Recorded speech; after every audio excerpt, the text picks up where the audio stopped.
Good morning only driver जय सारथी. मी सुशील तड्या. माझा पहिलाच blog आहे. तुमचा या ब्लॉगला सपोर्ट राहावा हीच अपेक्षा ठेवतो. लातूरून आता लोड करून आलेला आहे तानंग फाट्याला. हे बघा तानंग फाट्याला थांबले. माणूस पर्यंत वाट बघायचं. अर्धा तासात येतो म्हटलाय.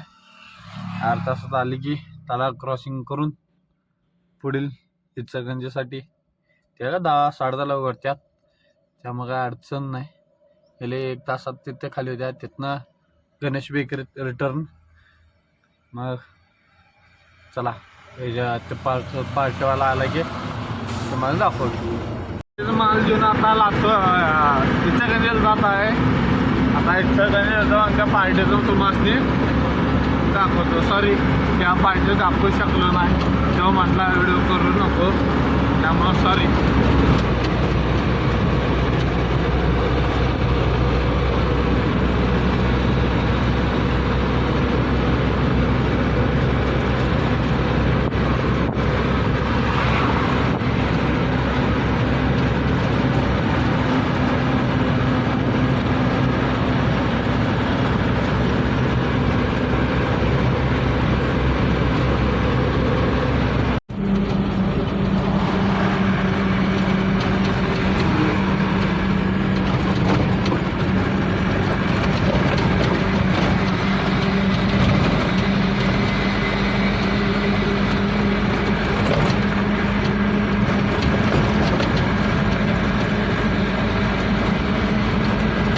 पुढं तुम्हाला अजून दुकान दिसत आहे का?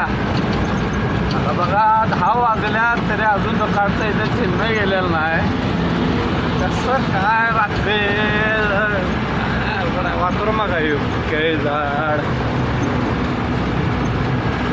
नारळ झाड,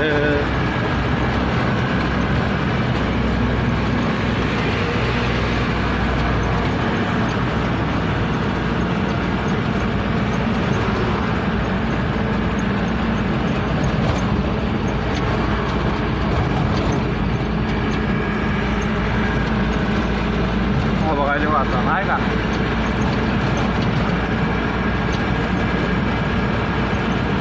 आणि दुकान कसं करायचं सांगा. आता ते दुकान असलं तर त्यात गाडी कशी आणायची? हा कुठलं मंदिर आहे रे?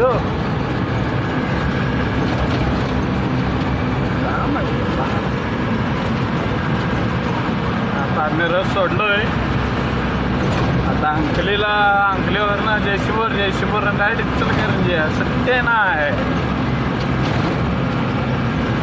हा भाई आता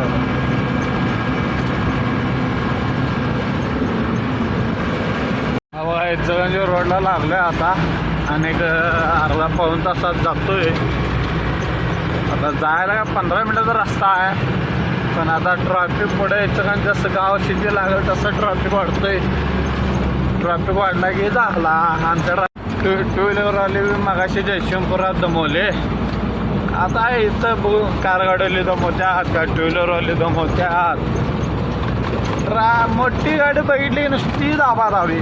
त्याशिवाय दुसरं काय कामच नाही त्यांना. त्यात माझ्याकडे आहे के पासिंगची गाडी.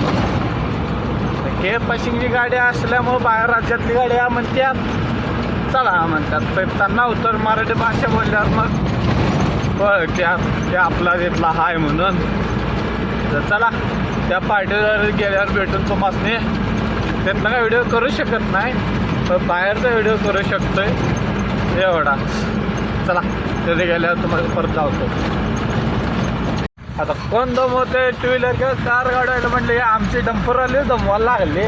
5-10 मिनिट झाले यांच्या मागणं लागले. पास गावा देतात काय देतात आता काय माहीत. मला अनेक 2-2.5 किलोमीटरला माझा पण करणार राईट साईडला. चला 5 जिल्हा कर. टू व्हीलरला मोबाईल ठेव. आमचे मोबाईल चालूच आहे. एवढं गडबड करून काहीच फायदा झालेला नाही. आता ह्याने 1 वाजता खाली करणार म्हटलं. काय सगळ्या पार्टीचं आलंय सध्याला. ही गेट त्यांची आज जायची. आता 1 पर्यंत बसा. काय काम नाही, धंदा नाही. काय सगळं माझं कायच बंद झालं आता.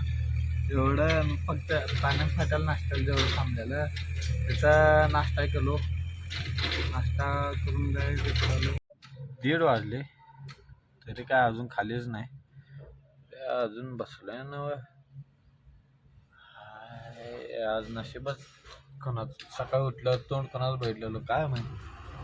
आज सगळं दिवस आमचा इथंच जाणार आहे. 1 वाजलं 1:30 वाजलं तरी अजून इथंच. त्याच्यानंतर पुढं बेकरी जायचं आहे. बेकरीत 2 ठिकाणी डीलर आहेत. बघू जास्त खाली होत्या जाऊन विचारून येतो.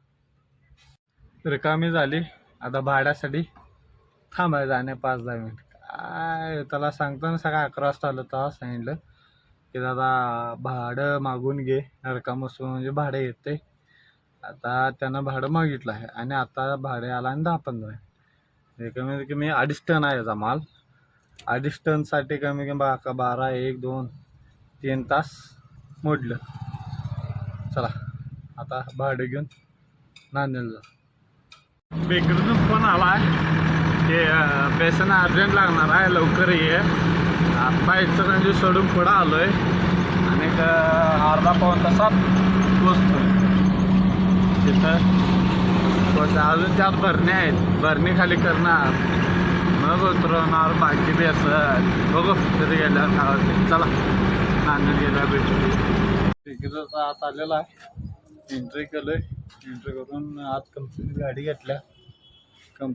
घेतल्या. आता बघू भरणे उतरून मग ये बेसन हो आता कसं काय म्हणतात काय नाही.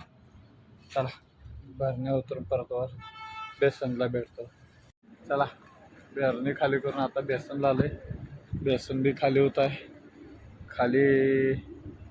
खालच्या जुन्या बेकरीत पप्पा आल्या. पप्पा वाट बघत आहेत. हो इथनं खाली एक 10-15 मिनटात खाली होत्या. 10-15 मिनटात खाली गेल्यावर खालच्या बेकरीत जाऊन वडिलास घेऊन घरी जाऊ. काय इथनं घर 10 किलोमीटर राहते. तेव्हा हो 10 मिनटात इथनं खाली होत्या. खाली येऊन खालच्या बेकरीत तिथून घरी. चलो घरी गेल्यावर भेटू परत.